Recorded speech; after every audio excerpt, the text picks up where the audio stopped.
नमस्कार, जोहार। झारखंड के इस बुलेटिन में आपका बहुत स्वागत है। मैं हूं आपके साथ विभा उपाध्याय। झारखंड की खबरों में आगे बढ़े उससे पहले इस वक्त बड़ी खबर बिहार के भागलपुर से आ रही है, जहां शराब पीने से सिपाही की मौत हो चुकी है। जी हां, बिहार से ये बड़ी खबर, जहां पर भागलपुर में शराब पीने की वजह से सिपाही की मौत हो चुकी है। न्यूज 18 पर शराब पीने की बात सिपाही ने खुद कबूली थी। आज इलाज के दौरान चंदन कुमार की मौत हो गई है। न्यूज 18 पर सिपाही ने शराब पीने की बात कबूल की थी। आज इलाज के दौरान चंदन कुमार की मौत हुई है। चंदन ने कहा था कि उसने शराब का सेवन किया था, जिसके बाद उसे सब कुछ धुंधला दिखने लगा। और अब इस वक्त बड़ी खबर ये कि उसकी मौत हो चुकी है। इलाज के दौरान चंदन कुमार की जान गई है और लगातार मौत का यह आंकड़ा जो है वो बढ़ता हुआ। शराब पीने से चंदन कुमार की मौत हुई है। JLNMCH में इलाज के दौरान सिपाही चंदन की जान गई है। न्यूज 18 के कैमरे पर सिपाही ने शराब पीने की बात को कबूल किया था।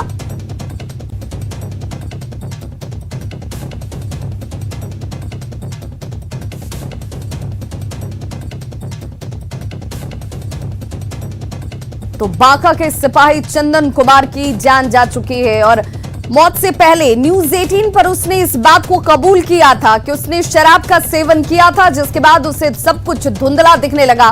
क्या कहा था मौत से पहले चंदन कुमार ने, एक बार जरा फिर से सुनिए। क्या पिए थे? IV sir. हाँ? IV sir. शराब कितना पिए थे? Half sir. हाँ? Half sir. कहाँ घर हुआ? कहाँ घर हुआ? क्या नाम है? चंदन कुमार। क्या हुआ? सीधा ही नहीं पड़, रोशनी नहीं नजर आ रहा है क्या? हाँ? क्या हुआ? धुंधला दिखाई देता है। हाँ? धुंधला दिख रहा है। और भागलपुर संवाददाता आशीष रंजन हमारे साथ इस वक्त ज्यादा जानकारी के साथ फोन लाइन पर जुड़ चुके हैं। आशीष, मौत से पहले का वो बयान जो कैमरे में भी कैद हुआ था चंदन ने, जिसमें कबूल किया था कि उसने शराब पी थी, और अब एक बार चंदन की मौत के बाद ये सवाल फिर से गहराएगा कि लगातार मौत का आंकड़ा बढ़ता जा रहा है, एक एक करके लोगों की जान जा रही है। अब भी क्या कोई पुख्ता जानकारी नहीं है कि मौत के पीछे की असल वजह क्या है?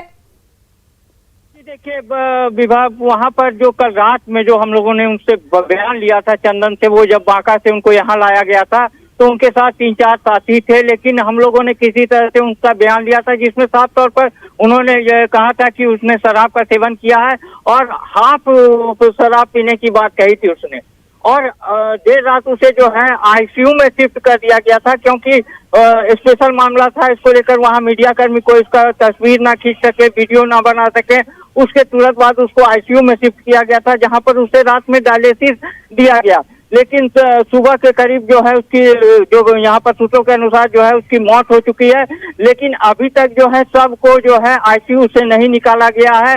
और कहीं ना कहीं जो सूत्रों की माने तो ये क्या पुलिस अधिकारी, जो तमाम बड़े अधिकारी अब तक ये कहते रहे हैं कि मौत के पीछे शराब वजह नहीं है, बीमारी की वजह से जान गई, क्या उन लोगों ने चंदन का बयान नहीं सुना? और अब मौत के बाद क्या वही घिसा पिटा जवाब एक बार फिर से उनकी तरफ से?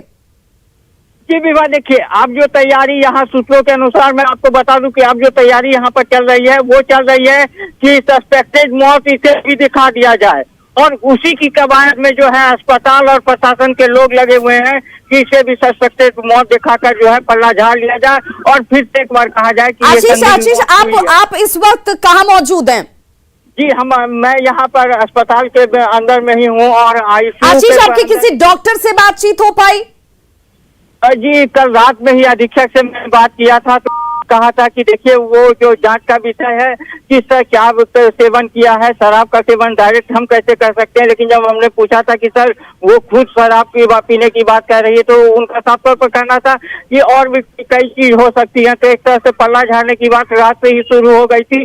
और अब जो इतने देर तक आके ICU में मौत होने के बाद सबको क्यों रखा गया है और पोस्टमार्टम के लिए क्यों नहीं ले जाया गया है। सवाल उठता है कि कहीं प्रशासन जो है, आधार प्रशासन और जिला प्रशासन मिलकर कोई फिर नई रणनीति तैयार की है और फिर नई कोई कहानी बनाकर वो हम लोगों के सामने रखना चाह रही है। जी, तो क्या अब डॉक्टर या पुलिस के अधिकारी बता पाएंगे कि चंदन की मौत के पीछे की वजह क्या है?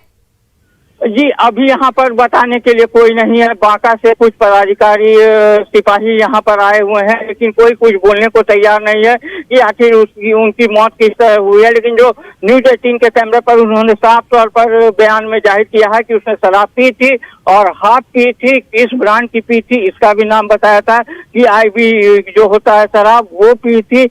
तो साफ तौर पर कह सकते हैं कि अब जो है एक बार फिर से लीपापोती करने की कोशिश अब शुरू कर दी गई है। बहुत बहुत शुक्रिया आशीष इस तमाम जानकारी के लिए। तो देखिए, इससे पहले 37 मौत और अब चंदन की भी जान जा चुकी है। उस चंदन की जिसने खुद न्यूज 18 के कैमरे पर अपना बयान दिया था, जिसमें उसने कहा कि उसने शराब का सेवन किया था, जिसके बाद आज उसकी मौत हो जाती है। लेकिन एक बार फिर से संदेहास्पद परिस्थितियों में बीमारी की जानकारी नहीं कि किस वजह से लोगों की जान जा रही है, और पुलिस की तरफ से एक बार फिर से इसे छिपाने और ढकने की कोशिश की जा रही है।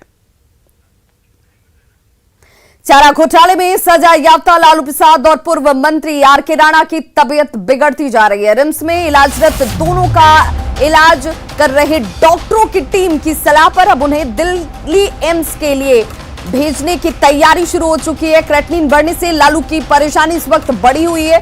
दिल्ली एम्स ले जाने का फैसला अब डॉक्टरों की तरफ से किया जा चुका है। रिम्स के डॉक्टर ने यह कहा है कि दोनों के स्वास्थ्य की जांच करने के लिए रिम्स के सीनियर डॉक्टरों का बोर्ड बनाया गया।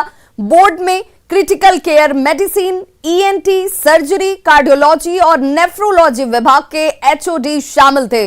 डॉक्टरों ने जांच के बाद दिल्ली ले जाने की सलाह दी और अब तैयारी की जा रही है दिल्ली शिफ्ट करने को लेकर। लालू के हार्ट और किडनी पर असर इसका सीधे तौर पर, और इसीलिए जेल के अधिकारी को रिम्स आने का अब इंतजार किया जा रहा है। उसके बाद दिल्ली के लिए भेजा जाएगा। शाम 5 बजे के बाद मीसा भारती भी पहुंचने वाली है, जो जानकारी इस वक्त सामने आ रही है। और रिम्स के बाहर RJD नेताओं का भी जमावड़ा लगा हुआ है। मरीजों का एक्चुअली उनका डिटेल पूर्वक जो कमेटी बनी है, कमेटी के माध्यम से एक राज्य स्तरीय बोर्ड होता है, मेडिकल बोर्ड होता है, जिन्होंने उनके हर पहलू पे आपस में विचार विमर्श करने के पश्चात निर्णय यह बना कि उनको उच्च संस्थान में बेहतर इलाज के लिए करंट स्थिति को देखते हुए वहाँ पे रेफर किया जाए। रांची के रिम्स से लालू प्रसाद को दिल्ली के एम्स में रेफर किए जाने के बाद पेइंग वार्ड के बाहर गतिविधियां काफी तेजी से बढ़ गई हैं। कई राजद नेता पेइंग वार्ड के बाहर इस वक्त पहुंचे हुए हैं। जानकारी के मुताबिक कुछ देर के बाद जेल प्रशासन के अधिकारी भी रिम्स के पेइंग गेस्ट वार्ड पहुंच जाएंगे और इसके बाद लालू को एयरपोर्ट ले जाने की प्रक्रिया की शुरुआत हो जाएगी।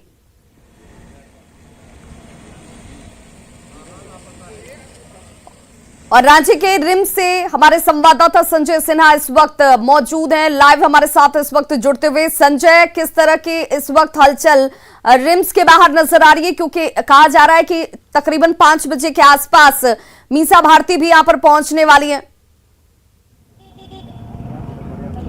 बिल्कुल भी आप देख सकते हैं कि यहाँ पर रिम्स के बाहर जो पेइंग गेस्ट के बाहर में राजद नेताओं का जुटान हो चुका है। और जैसे कि जानकारी मिल रही है कि अभी जो जेल प्रशासन की ओर से जो प्रक्रिया है वो प्रक्रिया अभी पूरी की जाएगी। प्रक्रिया पूरी होने के बाद यहाँ पर जेल प्रशासन के अधिकारी पहुंचेंगे और अधिकारी यहाँ पहुंचेंगे उसके बाद ही लालू प्रसाद को यहाँ पर से, चूंकि लालू प्रसाद एक बंदी है और लिहाजा उनको यहाँ से ले जाने की जो प्रक्रिया होगी वो आपको जेल प्रशासन के रास्ते से होकर ही गुजरेगी। और यहाँ पर जो हमारे साथ यहाँ पर जो लालू प्रसाद से करीबी है, नेता है, तमाम लोग मौजूद हैं कि यहाँ से लालू प्रसाद निकलेंगे और बेहतर इलाज के लिए जाएंगे यहाँ से एम्स। तो यहाँ पर सभी क्या सूचना लोगों को मिल रही है? अभी जेल प्रशासन के द्वारा जो प्रक्रिया है चल रहा है, और जैसे ही प्रक्रिया पूरा होगा तो हमारे नेता आदरणीय लालू प्रसाद यादव जी एम्स के लिए जाएंगे। पहले भी आप लोग को भी मालूम होगा कि एम्स गए थे इलाज के लिए, तो बेहतर इलाज के लिए तो वहीं जाएंगे। अच्छा, जो जेल प्रशासन में भी वहाँ कोई है आप लोग के जो नेता कोई? हाँ, भोला बाबू आए हुए हैं, भोला बाबू आए हुए हैं, वहीं हैं। और जैसे प्रक्रिया पूरा होगा तो सब होगा। उसके बाद तो सुरेंद्र यादव जी हैं, लालू प्रसाद के बेहद करीबी हैं, बता रहे हैं कि जेल प्रशासन जो वहाँ अधिकारी हैं जेल प्रशासन के, उन अधिकारी के साथ अभी भोला यादव जी जो राजद के जो बड़े नेता हैं वो मौजूद हैं, लालू प्रसाद के करीबी भी हैं। तमाम संजय, जेल प्रशासन के अधिकारियों को कितना वक्त लगेगा जब वो यहाँ पर पहुंचेंगे, क्योंकि इसके बाद ही रांची एयरपोर्ट के लिए रवाना होंगे? देखिए विभा, एक पूरी जैसे आपको जानने की पूरी कागजी प्रक्रिया होती है, कानूनी प्रक्रिया होती है। जब जैसे ही आप जैसा देख रहे हैं, हम लोग खबर चला भी रहे हैं कि रिम्स प्रबंधन की ओर से ये रेफर कर दिया गया, तो जाहिर है कि रेफर होने के बाद की जो प्रक्रिया होती है, रिम्स प्रबंधन ने ये पूरा मामला अब जो लालू प्रसाद को सौंप दिया जेल प्रशासन। बिल्कुल संजय, आप हमारे साथ बने रहिए। रांची एयरपोर्ट सीधे चलते हैं जहां से हमारी संवाददाता कोमल बहल हमारे साथ जुड़ गई है। कोमल, रांची एयरपोर्ट पर चूंकि 5 बजे का वक्त है जब मीसा भारती चार्टर्ड प्लेन से पहुंचेंगी, और बताया जा रहा है कि यहां से दिल्ली भी लालू प्रसाद चार्टर्ड प्लेन से ही जाने वाले। किस तरह की यहां पर हलचल दिख रही है? देखिए, यहाँ पे तमाम पुलिस की जो टीम है यहाँ पे मुस्तैद नज़र आ रही है। हलचल भी जो है वो बढ़ती चली जा रही है। पुलिस के जो तमाम अधिकारी जो है, आला अधिकारी यहाँ पे पहुँच चुके हैं, और अभी तक जो सूचना मिली है उसके हिसाब से करीब 5:30 बजे, 5 से 5:30 बजे के बीच जो है राज्यसभा सांसद और लालू यादव की बड़ी बेटी मीसा भारती जो है यहाँ पे अपने चार्टर प्लेन से जो है रांची एयरपोर्ट पहुँचेगी, और उसी चार्टर प्लेन से जो है लालू यादव को दिल्ली वो लेकर के जाएगी, जहाँ पे एम्स में उनका इलाज चलेगा। अभी तक तो यही खबर है, और ये नज़ारा जो है हम आपको बिरसा मुंडा एयरपोर्ट के बाहर का दिखा रहे हैं, जहाँ पे पुलिस के जवान भी यहाँ पे मुस्तैद है। तमाम गाड़ियाँ भी लग चुकी हैं यहाँ पे। पुलिस प्रशासन जो है, जिला प्रशासन जो है वो अपनी तरफ से उन्होंने पूरी तैयारियां कर ली है। जी विभा। बिल्कुल कोमल, जिस तरीके से हम आपके पीछे देख पा रहे हैं कि यहाँ पर जो तैयारियों के मद्देनजर व्यवस्थाएं की जानी थी वो सारी चीजें की जा चुकी हैं, लेकिन क्या ये मानकर चलें कि आज ही ये रवानगी होगी, मीसा भारती पहुंचेंगी और उसके बाद आज ही रवाना हो जाएंगे लालू प्रसाद? जी बिल्कुल, खबर तो अभी तक यही है। सूत्रों के हवाले से जो हमें खबर मिली है उसके हिसाब से 5:30 बजे तक मीसा भारती जो है यहाँ पे पहुँचेगी, और चूंकि वो बाहर भी नहीं आएगी, अंदर से ही लालू यादव जी जो है उन्हें लाया जाएगा रिम्स से, और अंदर से ही जो है वो उन्हें चार्टर प्लेन के माध्यम से दिल्ली ले जाएगी। अभी तक यही खबर है सूत्रों के हवाले से। चलिए, बहुत बहुत शुक्रिया कोमल बहल आपका, और संजय आपका हमारे साथ जुड़ने के लिए। तो अब इंतजार किया जा रहा है जब मीसा भारती पहुंचेंगी, रिम्स जाएंगी, और वहां पर लालू प्रसाद से उनकी मुलाकात होने के बाद चार्टर्ड प्लेन से ही लालू प्रसाद की रवानगी जो है वो होने वाली है रांची से दिल्ली के लिए। हजारीबाग सदर और बरही अनुमंडल क्षेत्र में धारा 144 लागू किया गया और इसके तहत सभी प्रकार के जुलूस और रैली निकालने पर प्रतिबंध लगा दिए गए हैं। ये प्रतिबंध अगले आदेश तक जारी रहेंगे। जिला प्रशासन प्रतिबंध के कारण कोरोना को बता रहा है, वहीं बीजेपी ने इस पर सवाल उठाए हैं। बीजेपी ने आज झारखंड विधानसभा में भी इन मुद्दों को उठाया और कहा कि सरकार सैकड़ों सालों से चली आ रही रामनवमी जुलूस को रोकने की कोशिश कर रही है, जो ठीक नहीं है। आप समझ सकते हैं कोरोना का संकट खत्म हो गया। अब आप 144 लगाने के पीछे आप क्या तर्क देंगे? आपको तर्क देने का कोई नहीं है। सभी लोग मना रहे हैं, सभी लोग कर रहे हैं, सभी लोग अपने जीवन को फिर से वापस लेके आ रहे हैं, लेकिन आप विशेष करके सिर्फ हिंदू धर्म के जो संस्कृति है, पर्व त्योहार है, उस पर आपके कलम तुरंत चल जाते हैं, और एक कहीं ना कहीं एक बहाना है कोरोना या जो भी उन्होंने लगाया है। और अगर यदि लॉ एंड ऑर्डर की परेशानी का बात करते हैं तो इसका फेल्योर आपका है, आपको इसको ठीक करना है। आपके पास पुलिस महकमा है, आपके पास खुफिया विभाग है, आपके पास जितने भी गुप्तचर और सारी चीजें हैं। आज का जो मंगला जुलूस है उस पर रोक लगाया गया। अभी हम लोग आज मेरे आने के लेट से आने का विषय यही था कि मैं कुछ चिट्ठियाँ टाइप कराने गया था, और अभी हम लोग मंत्रिमंडल के सभी सदस्यों को मिल करके ये देंगे और उनको इसके महत्व को भी समझाएंगे कि भाई जब कोविड का कोई केस, आज के दिन में हजारीबाग में कोविड का एक भी एक्टिव केस नहीं है, ऐसे में एक इतने पुराने परंपरा को रोकना, हमको तो सबसे शर्म और सबसे ग्लानि इस बात से आ रहा है कि भगवान श्री राम के जुलूस को निकालने के लिए सरकार से मिन्नत करना पड़ रहा है, सरकार को रिक्वेस्ट करना पड़ रहा है कि आप जुलूस की अनुमति दीजिए। उत्तर प्रदेश विधानसभा चुनाव में बीजेपी को मिली शानदार जीत के बाद यूपी समेत देश के अलग अलग राज्यों से लोगों के द्वारा जश्न और खुशी मनाने की अलग अलग खबरें लगातार सामने आ रही हैं, और इस बीच झारखंड के गढ़वा जिले से बीजेपी की जीत पर खुशी मनाने का एक खास मामला सामने आया। दरअसल गढ़वा जिले में एक मुस्लिम वृद्ध का यूपी के मुख्यमंत्री योगी आदित्यनाथ के प्रति प्रेम सामने आया है। बुजुर्ग ने यूपी की जीत पर मिठाई बांटी। सरकार बनने की खुशी में अपने इलाके में मिठाई बांटकर खुशी का इजहार करते हुए ये नजर आ रहे हैं। मोदी सरकार जोगी वीर, मतलब यूपी में भाजपा की जीत हुई है, इसकी खुशी में ना। हाँ। झारखंड विधानसभा में आज अवैध खनन का मुद्दा जोरदार तरीके से उठा। विधायक सरयू राय ने एनजीटी की भूमिका पर सवाल उठाए। सरयू राय ने कहा कि किस आधार पर एनजीटी नियमों का उल्लंघन करने वाले पत्थर खदानों को फिर उद्योग चलाने की अनुमति दे दी गई। सरयू राय ने इस पूरे मामले में सदन में एक समिति बनाने की मांग की। तो मैंने यही पूछा था कि एनजीटी के ऑर्डर में क्या कहा गया है। उस एनजीटी के ऑर्डर के तरह कोई प्रदूषण नियंत्रण बोर्ड ने कमेटी बनाई तो किस उद्योग में उन्होंने क्या क्या कमी पाई और जिसके कारण से उन्होंने उसका कंसेंट टू ऑपरेट खत्म कर दिया। उसके बाद कौन सी जांच हुई और जिसको आपने फिर से कंसेंट टू ऑपरेट दे दिया।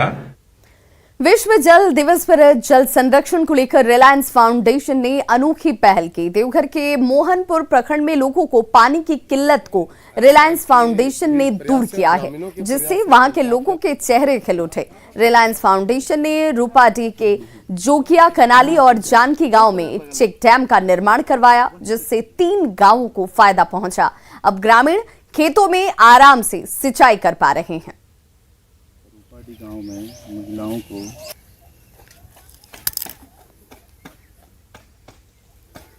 चल गए। लोग जब देखे तो गांव का सर्वे किए थे, तो गांव के सर्वे करने पर पता चला कि गांव का ऊंचाई ज़्यादा है, जोरिया नीचे में है, तो इसके कारण से गांव के लोगों को सिंचाई करने में काफ़ी दिक्कत हो रही थी। तो रिलायंस फाउंडेशन से ग्रामीणों की तरफ से आवेदन आया जो कि हम लोगों के लिए कुछ ऐसा काम किया जाए जो कि हम लोगों के गांव में पानी की समस्या सबसे पहले खत्म हो। तो जोगिया कनाली और अमेलवा और रूपाडी 3 गांव के लोगों को एक साथ जोरिया में फायदा हो रहा है। तो इसके लिए हम लोगों ने पहले बोरी बंधन से स्टार्ट किया, क्योंकि हम लोगों के पास कोई प्रोजेक्ट नहीं था, कोई योजना नहीं था। अब बोरी के लिए भी ग्रामीणों के ही प्रयास से बोरी का व्यवस्था हुआ। ग्रामीणों से बोरी संग्रहण करके फिर बोरी बंधन का कार्यक्रम में जैसे कि हम लोग बालू मिट्टी जो भी जोरिया में था, मतलब जोरिया का ही बालू मिट्टी को भर के बोरी बंधन करके फिर बोरी से बांधा गया। बांधने में ग्रामीणों का पूरा सपोर्ट रहा और इस सपोर्ट होने के बाद से करीब 6 महीना तो ग्रामीणों ने इतनी अच्छी तरह से फायदा लिया जो कि गेहूं अनाज मतलब पटवन करने में दिक्कत नहीं हुआ, मक्के में दिक्कत नहीं हुआ, गर्मा सब्जी में दिक्कत नहीं हुआ। चेक बनने से हम लोग का बहुत फायदा हुआ। पटवन हो रहा है अभी, यहाँ से पानी ले जाके कुआं में भरता है, कुआं से फिर उधर पटवन करता है। पहले बहुत दिक्कत होता है। हाँ। उसके बाद अभी पहले बोरी बंधन हुआ। हाँ। उसके बाद फिर सीमेंट से चेकडैम बना। हाँ। उसके बाद इससे पटवन अभी बहुत सुविधा हो रहा है। तो खबरों का सिलसिला लगातार जारी, आप देखते रहिए न्यूज़ 18 बिहार झारखंड।